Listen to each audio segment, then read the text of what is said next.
Pag may gusto kong isang bagay o tao, alam ko yung itsura mo eh.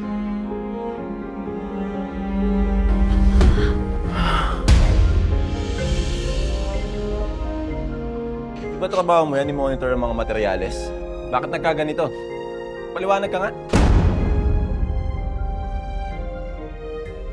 Huwag mo naman sisihin yung sarili mo. Pagtapos na itong project na to, magpahinga muna tayo.